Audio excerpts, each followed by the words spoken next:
والله إن الحمد لله يعني وصفة دموعنا لأول مرة نشيل البطولة، وإن شاء الله إن القادم أفضل، والأجيال اللي بعدنا إن شاء الله بترفع كل كأس كل أي دوري إن شاء الله يا رب، وإن شاء الله لك الحمد وهدي هذا الفوز للجماهير كامل، واللي يرفعوا الراس اللاعب رقم 12 في الملعب، والحمد لله على كل فوز يا رب لك الحمد. كابتن، تغير الشعور عندكم عندما سجل المنتخب السعودي هدفه في الثواني الأخيرة؟ والله الحمد لله كانت الثقة بالله قوية، والله الحمد لله الحارس زميلي وضاح ما قصر في المرمى، وكانوا رجل، وإن شاء الله يا رب إنها مستقبلات ويهتموا بنا، وإن شاء الله ما يسيبونا يا رب. ألف مبروك كابتن، الله يبارك فيك. إن شاء الله أنتم المستقبل إن شاء الله المنتخب. إن شاء الله يا رب. لكن أتمنى من الاتحاد كرة لما قدم إنهم لا يصيبوا بهذا المستقبل، والله الشباب الرائعين زملائي اللي قدموا كل ما قدموا أفضل منهم، أحسن من أي لاعب، إن شاء الله يا رب يرفعوا الرأس يا الله. شكرا كابتن، يعطيك العافية. الحمد لله، اللهم لك الحمد. إذا كان هذا كابتن. كنتم تتوقعون اليوم النتيجة؟ على المايك كابتن. نعم. اولا السلام عليكم ورحمه الله، وبسم الله الرحمن الرحيم. الحمد لله، انا ما نقول الف مبروك، لكن نعتذر من جماهيرنا، لكن هذا حالنا، يعني ما توفرش لنا مباريات وديه ولا معسكر اعدادي تمام، بس الحمد لله على كل حال مره ثانيه وثالثه قدم اعتذاري، يعني هي مباراة كبيرة اليوم قدمتوها كابتن، هذه دموع الفوز ودموع الانتصار بكل تأكيد على يعني ربما يعني من الفرق القوية في هذه البطولة. اليوم حققتوا النتيجة الكبيرة. الحمد لله، يعني هذا بفضل الله ثم بفضل وجود اللاعبين والتعليم هذا الكابتن، نقول لهم ألف مبروك كابتن، ألف مبروك كابتن. محمد النفعي كابتن. هارد لك الخسارة، ويا رب التوفيق في المباريات المقبلة، واكيد دموعك غالية علينا. المنتخب اليمني قدم مستوى كبير ومباريات كبيرة، وكرة القدم بالأول والأخير فوز وخسارة.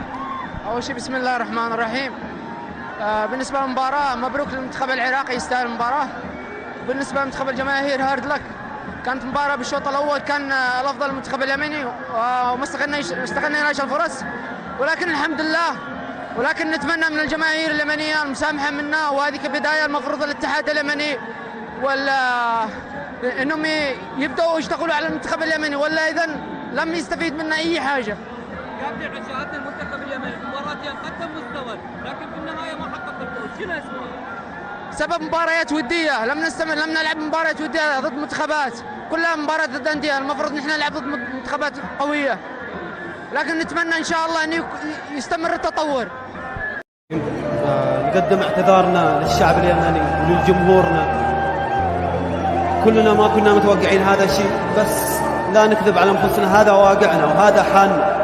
خلينا نخرج عن نفس الرياضة شوية. مسؤوليننا، حكامنا، يعني العالم تعطف علينا، انتم متى تعطفوا علينا؟ متى تشوفوا وضعنا؟ يعني متى نرجع؟ متى نحس عندنا دوري، لاعبين محترفين بأماكن بدول الخليج وبغيرها؟ يعني والله تعبنا من هذا الحال. واصل واحنا نقدم الاعتذار، صحيح نقدم الاعتذار، هذا حالنا. لاعبين لأول مرة يلعبوا البطولة، احنا ما جينا للمنافسة، ليش نكذب على انفسنا؟ احنا جينا لاعداد لاعبين شباب لأول مرة، لاعبين ما لاعبين دوري.